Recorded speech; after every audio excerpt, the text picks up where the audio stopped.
Hello, welcome to another weekly video. Um, Except I guess they're not really weekly anymore.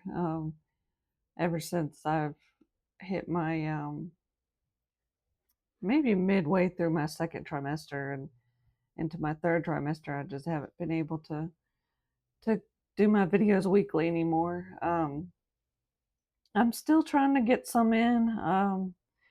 Of course, I'm anxious about actually the birth of my baby. I think it's in 6 weeks, so um, I'm not sure how often I'll get in here to do my videos, but um, I'm at least gonna keep trying and just do them as often as I can.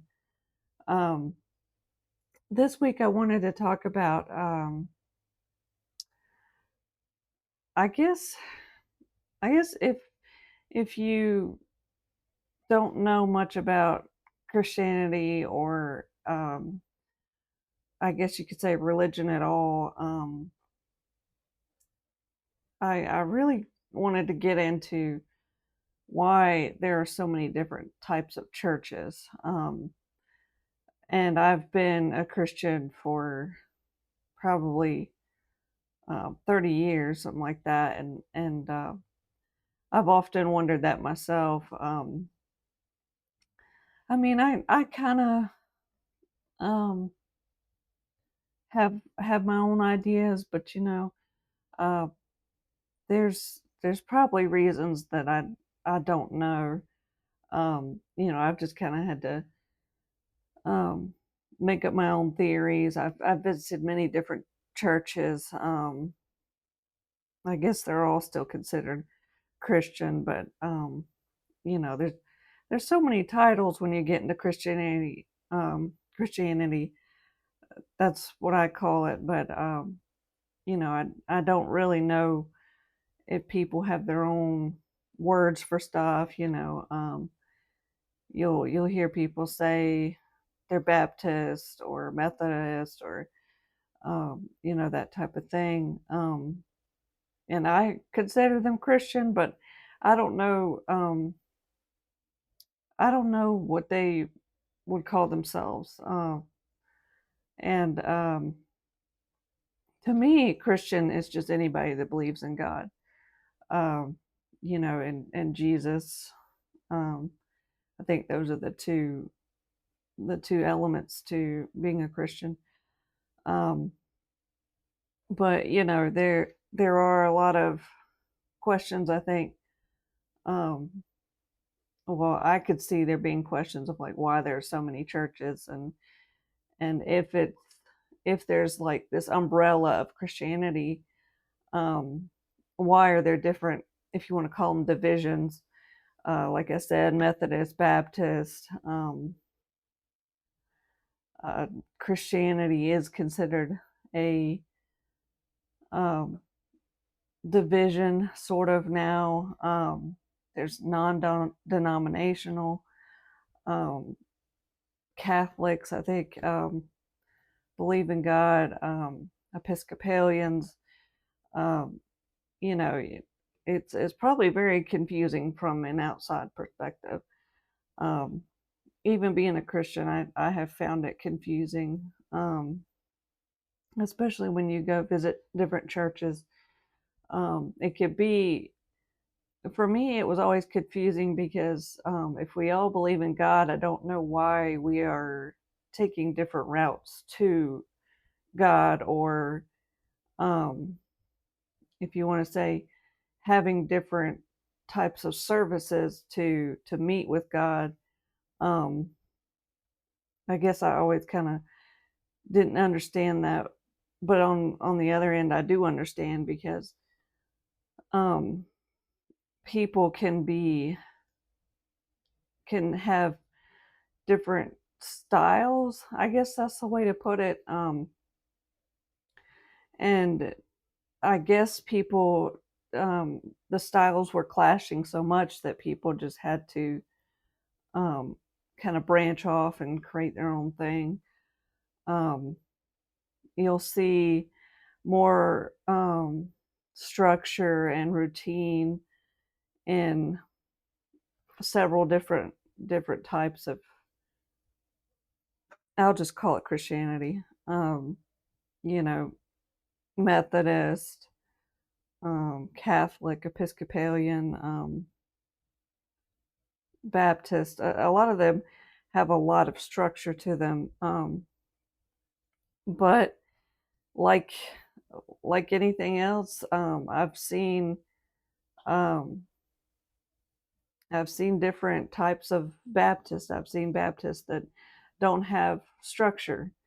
Um, so I think that's another confusing one. I mean, I've been to um, what my definition of Baptist was, and it was completely different than anything that I've ever seen before.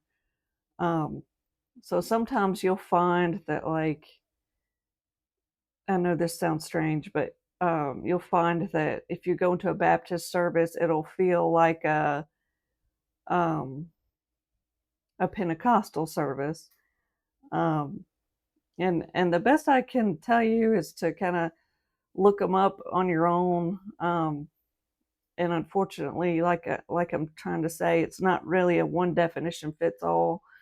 It feels like some people just kind of like they start under Baptist and then they want to have a more um, free, um, non-structured environment, so they kind of drift into um, like a non-denominational service almost. But um, when you're in there, you'll still hear some Baptist terms and things like that. I mean, that's that's just an example of one of the Baptist churches I went to recently. It didn't really feel like a Baptist church. You know, it felt like they were trying to make it into something more free, I guess. And I don't know if that's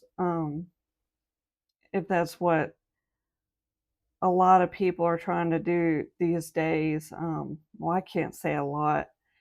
Um, the the best services I seem to run into are the ones where people are actually trying, like, they keep the structure of, like, staying on time and stuff like that.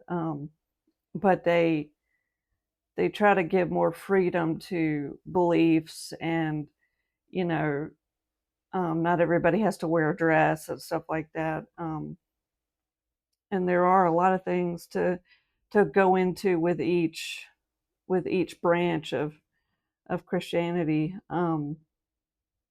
Like I said, um, there are some branches that um, that they have like a very, like, I guess, structured way of doing their service.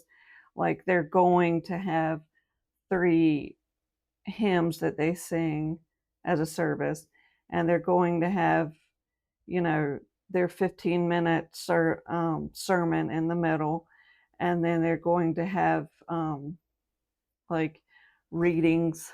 Uh, I don't know how to explain that unless you've experienced it. They have little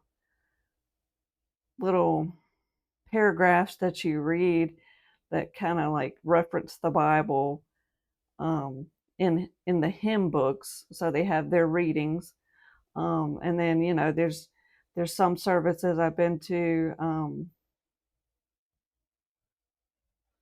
more closer to the Catholic end, where they have actual, like, um,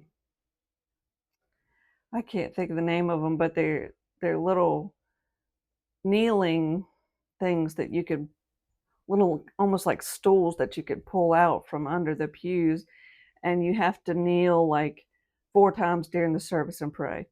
I've been to services like that, and I've also been to services. I think they call themselves more like Pentecostal, but where it'll be about 3 hours long, and um, the sermon may not even be that long, but there's about 3 hours of singing, and um, like a song will just I guess it's kind of like people just kind of go with the flow of what they're feeling, and they may feel like they just need to keep singing the same song and stuff like that.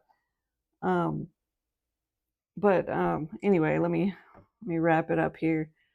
Um, my point is why, or if your question is why there's so many. Um, actually, let me just do a part two on this since I'm running out of time. Um, but thank you for watching and have a nice day.